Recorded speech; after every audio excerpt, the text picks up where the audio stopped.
हम पैसे खर्च करके घर में जो खरीद के लाते हैं वही खाते हैं। इसका मतलब ये हुआ कि अगर हम पैसों का सही इस्तेमाल करके हेल्दी चीजें खरीदें तो हेल्दी ही खाएंगे। भाई लेकिन हेल्दी चीजें महंगी आती हैं। चलो माना हेल्दी चीजें थोड़ी महंगी होती हैं, लेकिन क्या इसका मतलब ये हुआ कि पैसे बचाने के लिए कचरा खाएं और फिर वही जो पैसे बचाए थे वो हॉस्पिटल के बिल में दे दें? अगर अभी हेल्दी खाने में आपके थोड़े पैसे एक्स्ट्रा लग भी जाएंगे तो ये पक्का मानो कि बाद में डॉक्टर और हॉस्पिटल का बिल का खर्चा आपका बचेगा। आओ तो आज साथ में हेल्दी ग्रोसरी शॉपिंग करने चलते हैं। मैं क्या खरीदता हूँ, क्यों खरीदता हूँ और कहाँ से खरीदता हूँ, आपको इस वीडियो में पूरा क्लियरली बताने की कोशिश करूंगा। और मेरी पूरी कोशिश रहेगी कि इस वीडियो को प्रैक्टिकल रखूं ताकि हम सब घर में हेल्दी चीजें खरीद के लाएं और उसे ही खाएं। आओ तो फिर बिना किसी देरी के शुरू करते हैं।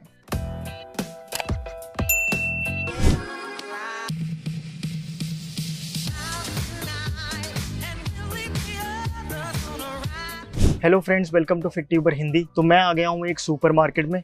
सबसे पहले बात करते हैं अनाज की। अब लोग कितना भी प्रोटीन कर लें, लेकिन एक्चुअल में पेट भरता है अनाज से ही। अनाज मतलब ग्रेन्स, जैसे गेहूं, चावल, जौ, बाजरा, ये सब। मैक्सिमम हम गेहूं चावल ही खाते हैं, लेकिन एक अनाज है जो मुझे लगता है कि बहुत आसानी से मिल भी जाता है और हर किसी को खाना चाहिए। मैं बात कर रहा हूँ ओट्स की। ओट्स एक ऐसा अनाज है जिसमें सॉल्युबल और इनसॉल्युबल दोनों फाइबर ही भरपूर मात्रा में होते हैं। इन दोनों फाइबर्स की वजह से ओट्स खाने वाले बंदों का पेट नहीं निकलता, सुबह पेट खुल के साफ होता है और शुगर नहीं बढ़ती। जनरली मार्केट में दो तरह के ओट्स मिलते हैं, एक है रोल्ड ओट्स और दूसरे हैं स्टील कट ओट्स। ओट्स का दाना बिल्कुल गेहूं जैसा ही दिखता है। जब इसको स्टीम कर देते हैं, ऊपर रोलर चलते हैं, तो उसी को ही जो निकलता है रोल्ड ओट्स कहते हैं। इस वजह से रोल्ड ओट्स बहुत आसानी से पक भी जाते हैं। दूध को उबाल लो, उसमें रोल्ड ओट्स को मिक्स कर दो, स्टीम से ही रोल्ड ओट्स पक जाएंगे। इसी तरह से रोल्ड ओट्स को दही में मिक्स करके फ्रिज में ओवरनाइट रख दो, सुबह ओवरनाइट ओट्स रेडी हैं। इसलिए जिन लोगों को सुबह बहुत जल्दी रहती है उनके लिए रोल्ड ओट्स एक बहुत ही अच्छा ब्रेकफास्ट ऑप्शन है। फिर दूसरे हैं steel cut oats. Steel cut oats ये क्या होता है? अरे नाम ही फैंसी है, बट एक्चुअली ये ओट्स का दलिया ही है। आज आपने ब्रेकफास्ट में क्या खाया? ब्रेकफास्ट है दूध वाला दलिया। छी, सो चीप। आज आपने ब्रेकफास्ट में क्या खाया? ब्रेकफास्ट में well I had steel cut oats. Wow, so healthy. Rolled oats के कंपैरिजन में इन्हें बनाने में थोड़ा टाइम ज्यादा लगता है, लेकिन ये रोल्ड ओट्स से भी ज्यादा हेल्दी है। क्यों? क्योंकि प्रोसेसिंग कम की हुई है। गेहूं का दलिया तो आपने खाए होगा, इसी तरह से अपनी पसंदीदा सब्जियों के साथ स्टील का ओट्स बनाओ, ये बहुत ही हेल्दी और पेट भरने वाला ब्रेकफास्ट होगा। फिर मैं तो वैरायटी के लिए जैसे कभी कभी जौ का दलिया, मिलेट का दलिया, बाजरे का दलिया, इस तरह से खाता रहता हूँ। आजकल जैसे मैं जौ का दलिया दूध में मिक्स करके खा रहा हूँ, एक बहुत ही अच्छा ब्रेकफास्ट ऑप्शन है, फिलिंग है। अगर किसी को वेट बढ़ाना है तो दूध वाला दलिया बहुत ही अच्छा ऑप्शन है। इसी तरह से मैं कभी कभी रेड राइस, पोहा और बेसन का चीला खाना भी पसंद करता हूँ। क्या ना खरीदें ये भी पता होना चाहिए, जैसे cornflakes, chocofills, muesli, ready to eat वाली चीजें। ये चीजें भले कितनी ही मार्केटिंग करी हो इनके ऊपर, बट पीछे अगर आप चेक करोगे तो शुगर होगी और फालतू के इंग्रेडिएंट्स डाले होंगे।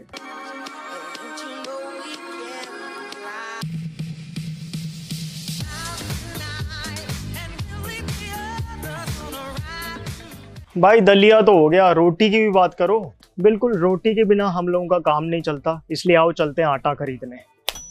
जब बात आती है आटे की तो मेरा विश्वास है देसी आटा चक्की पे। देखो, आटा चक्की की सबसे अच्छी बात यही है कि आपको एक्चुअली फ्रेश आटा मिलता है, चाहे तो फिर खड़े होके पिसवा लो। और आयुर्वेद के अनुसार आटा जितना फ्रेश उतना ही गुणकारी। इनफैक्ट एक महीने से पुराना आटा तो सिर्फ आपका पेट ही भरता है, ताकत नहीं देता। मैं जब भी चक्की पे आटा पिसवाता हूँ तो दो चीजें कहता हूँ। पहला तो ये कि आटा चोकर समेत पीसना, और दूसरा ये कि आटा थोड़ा मोटा पीसना। इससे आटे में फाइबर की कमी नहीं होती और बी विटामिन भी मिलते हैं। इस आटे की रोटी को किसी और आटे की रोटी से कंपेयर कर लेना, टेस्ट में भी बेहतर होगी और आपका पेट भी लंबे समय तक भरेगी। मैं तो गेहूं के आटे में थोड़ा सा काले चने का आटा मिक्स करवाता हूँ। जैसे 1 किलो गेहूं है, उसमें 250 ग्राम काले चने का आटा मिक्स करवा लिया, रोटी ही प्रोटीन रिच बन जाती है। भाई मैं आटा चक्की कहाँ ढूंढूं? गूगल पे एक सर्च मारो, आटा चक्की नियर में। हर छोटे बड़े शहर में आटा चक्की होती ही है। उन्हें वही दो चीजें कहो कि आटा छिलका समेत पीसना और आटा थोड़ा मोटा पीसना। महीने में एक बार आटा चक्की पे जाओ और पूरी फैमिली के लिए आटा पिसवा के ले जाओ।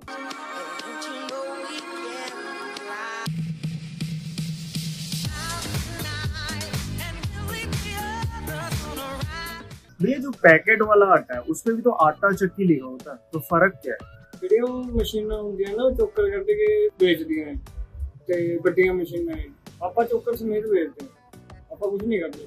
गर्मियों में ज्वार और जौ का आटा भी खाओ और सर्दियों में बाजरा और मक्की का आटा भी खाओ। मैं तो ऐसे ही करता हूँ। इस तरह से अगर आप फ्रेश आटा खाओगे तो खाया पिया शरीर पे लगेगा और जिन लोगों को रोटी खाने से गैस बनती है वो दिक्कत भी नहीं होगी। अच्छा ये बताओ चावल कौन से खाएं? चावलों के लिए वापस चलते हैं सुपरमार्केट में।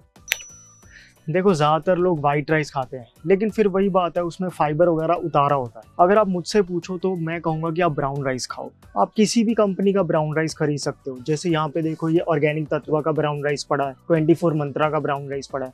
मतलब अगर पैक पे लिखा हुआ है ब्राउन राइस तो आप वो खरीद सकते हो। ठीक है बनने में थोड़ा टाइम लगता है, थोड़ा चुई होता है लेकिन आपको पूरे न्यूट्रिशन मिलेगा। ब्राउन राइस की जगह पार बॉइल्ड ब्राउन राइस भी ले सकते हो, 15-20 मिनट में बन जाते हैं, ये भी अच्छे हैं। बाकी चावलों की जगह एक चीज जिसे अगर कोई रेगुलरली खाए तो उसे शुगर ब्लड प्रेशर कभी नहीं हो सकता और अगर है तो ठीक हो जाएगा, वेट 100% कम हो जाएगा और वो है मिलेट्स। आजकल तो मिलेट्स बड़े आराम से मिल जाते हैं ऑफलाइन और ऑनलाइन दोनों ही। ये छोटे अनाज हैं, धो के पानी में भिगा दो और सुबह उबाल लो, 15-20 मिनट में पक जाते हैं। फिर चाहे आप इन्हें सब्जी के साथ खा लो चाहे दाल के साथ। एक बार स्टार्ट करने की देरी है फिर आप चावल छोड़ के मिलेट्स ही खाओगे क्योंकि हेल्थ बेनिफिट्स इतने ज्यादा हैं। मेरे घर पे भी लोग मिलेट्स खाने से मना कर रहे थे लेकिन जब मैंने उनको प्रेशराइज किया तो जब उन्होंने 1-2 बार स्टार्ट किया फिर उनको सही लगने लगे।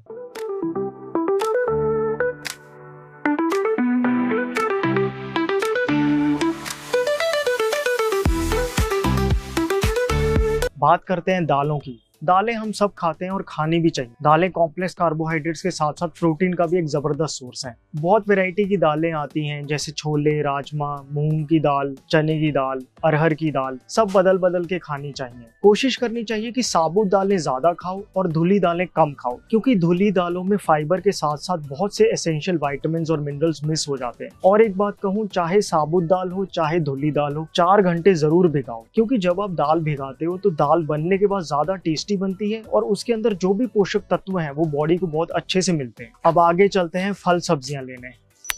तो हम आ गए हैं सब्जी मंडी में। हर किसी को दिन में एक बार कोई सीजनल फ्रूट जरूर खाना चाहिए। मुझसे पूछो तो सीजनल फ्रूट से अच्छा और कोई स्नैक नहीं। फ्रूट्स में एंटीऑक्सीडेंट्स बहुत अधिक मात्रा में होते हैं जो बॉडी में हुई इन्फ्लेमेशन को कम करते हैं। और अगर आप डॉक्टर से पूछो तो वो बताएंगे कि बॉडी में इन्फ्लेमेशन होना डिजीजेस का सबसे बड़ा कारण है। आजकल अमरूद आ रहा है, अनार आ रहे हैं, सेब आ रहे हैं, लेकिन पता कैसे चले कि क्या है सीजन में? इस चीज को मैंने पर्सनल एक्सपीरियंस से सीखा है और वो ये कि सब्जी और फ्रूट्स ये हमेशा एक सब्जी मंडी से खरीदने चाहिए क्योंकि एक बड़ी सुपर मार्केट में तो आपको सर्दियों में भी तरबूज रखा मिल जाएगा, गर्मियों में भी गोभी, गाजर, मटर मिल जाएंगे। सब्जी मंडी में आपको मोस्टली फ्रेश सीजनल फ्रूट्स और वेजिटेबल्स ही मिलती हैं और जो फ्रेश होता है वही सस्ता भी होता है। इनफैक्ट अगर आपको कोई सब्जी कोई फ्रूट बहुत महंगा मिले तो समझ लेना वो कहीं बहुत दूर से आया है, सीजन में नहीं है। आओ एक चक्कर मारते हैं मंडी का।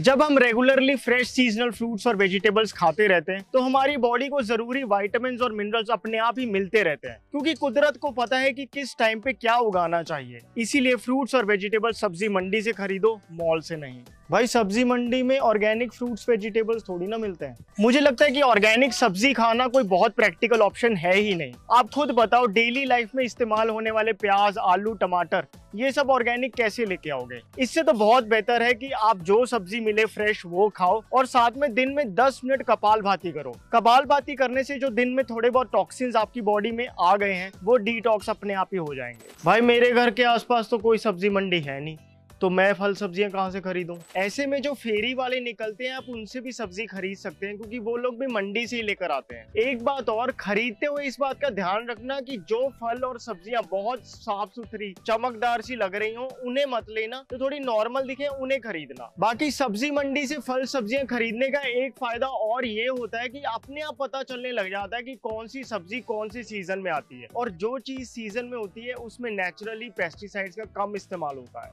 तो अभी तक हमने अनाज की बात कर ली, दालों की बात कर ली, फ्रूट्स और वेजिटेबल्स की बात कर ली। आओ अब बात करते हैं हेल्दी फैट्स की।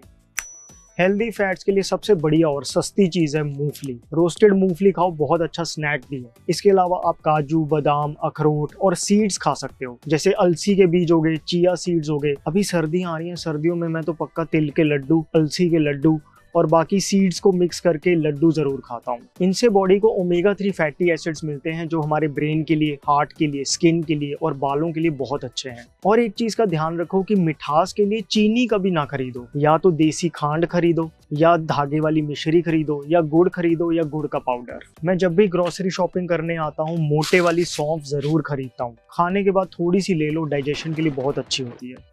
भाई मंच करने के लिए स्नैक में और क्या खरीद सकते हैं? मखाने जरूर होने चाहिए आपके पास। थोड़े से घी में रोस्ट करके इसको खाओ, इतने क्रंची और बढ़िया लगते हैं और ऊपर से इसके हेल्थ बेनिफिट्स बहुत ज्यादा हैं। लेकिन ये जो इस तरह के मसाला वाले मखाने ऑलरेडी मार्केट में पड़े रहते हैं, इनको मत खाना। अगर आप इसके इंग्रेडिएंट की लिस्ट देखो, इसमें इतने ज्यादा फिलर्स डाले हुए हैं कि आपके लिए अच्छे नहीं है। घर पे आप घी में रोस्ट करके खाओगे तो उसमें 2-3 मसाले डाल के, पुदीना डाल के बना के देखो, बहुत अच्छे बनेंगे। बाकी ये जो चिप्स होते हैं, नमकीन होते हैं, बिस्किट्स होते हैं, इनको भी देखकर ही खरीदना चाहिए। वैसे तो अवॉइड करो, ज्यादा खाने से मोटापा बढ़ता है। स्नैकिंग के लिए इसके अलावा आप सीड मिक्स ले सकते हो, roasted multigrain mix, non fried नमकीन भी आते हैं मार्केट में, वो ले सकते हो। बाकी जैसे अगर आपको पॉपकॉर्न खाने का मन हो तो इस तरह से आप कर्नल्स भी ले जा सकते हैं, इससे आप घर पे पॉपकॉर्न बना सकते हैं। एक्टिव पॉपकॉर्न से बहुत बेटर रहेगा। फिर दोस्तों कुछ ऐसी चीजें हैं जो मैं ग्रोसरी शॉपिंग करते हुए कभी नहीं खरीदता, जैसे कि cold drink, energy drinks, Maggi, ice creams और चॉकलेट।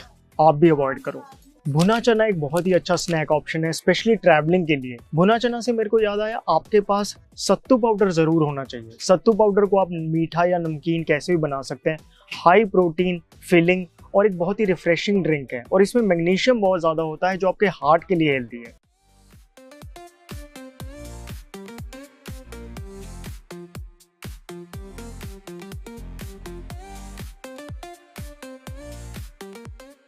आपका हार्ट कितना हेल्दी रहेगा ये डिपेंड करता है इस बात पे कि आप तेल कौन सा इस्तेमाल करते हैं। इसलिए आओ ढूंढते हैं एक बहुत ही अच्छा तेल। तेल हमेशा कोल्हू यानी कच्ची घानी से ही निकला हुआ इस्तेमाल करना चाहिए।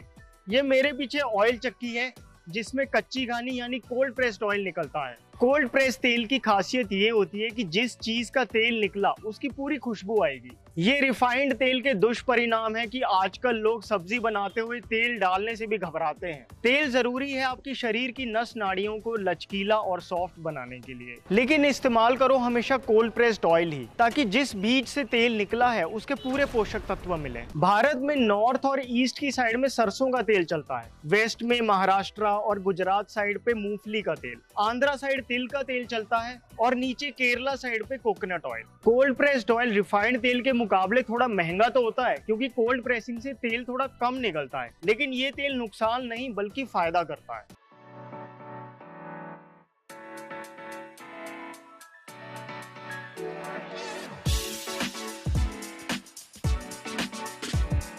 बेसिकली पीछे आप जो मशीन देख रहे हो ये कच्ची घानी है, इसके ऊपर से सरसों डालते हैं हम, फिर उसके बाद नीचे तेल निकलता है। इस मशीन के आरपीएम बहुत कम होते हैं जिस वजह से जो सीड है उसका न्यूट्रिशन जो है ऐसे के ऐसे ही रहता है। जो रिफाइंड तेल होता है उसमें सीड को बहुत हाई हीट पे रखा जाता है, जिस वजह से तेल तो ज्यादा निकलता है लेकिन सारे पोषक तत्व मर जाते हैं।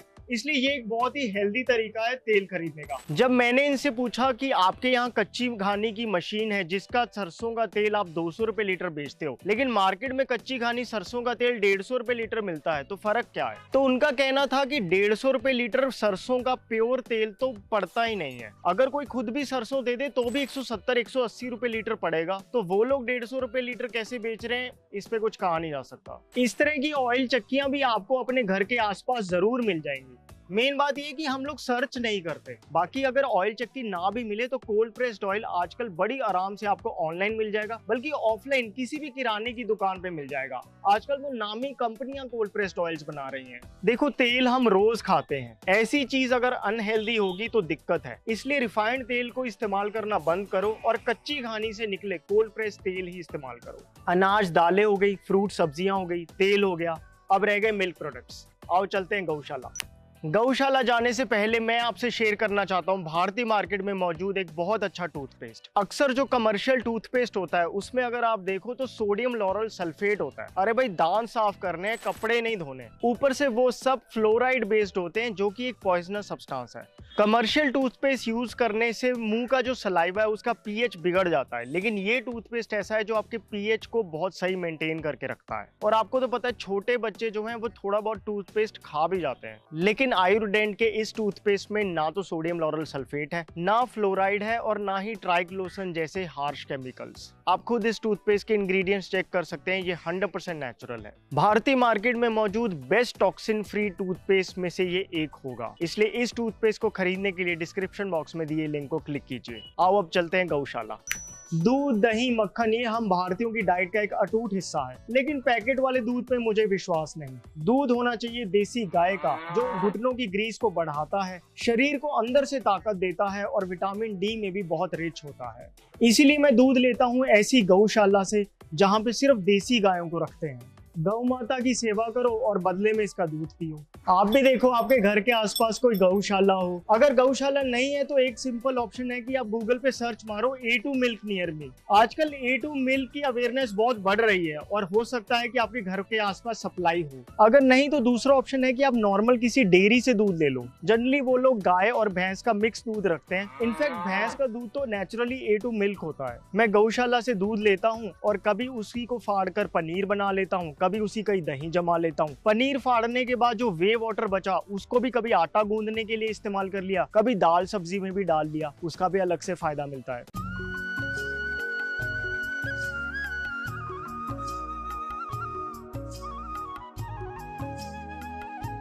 ओवरऑल मेरा टेक यही है कि दूध या तो अच्छी क्वालिटी का पियो या फिर रहने दो। ये जो मार्केट में डब्बे वाला दूध, lactose free milk, slim milk, ये सब तो किसी काम के नहीं।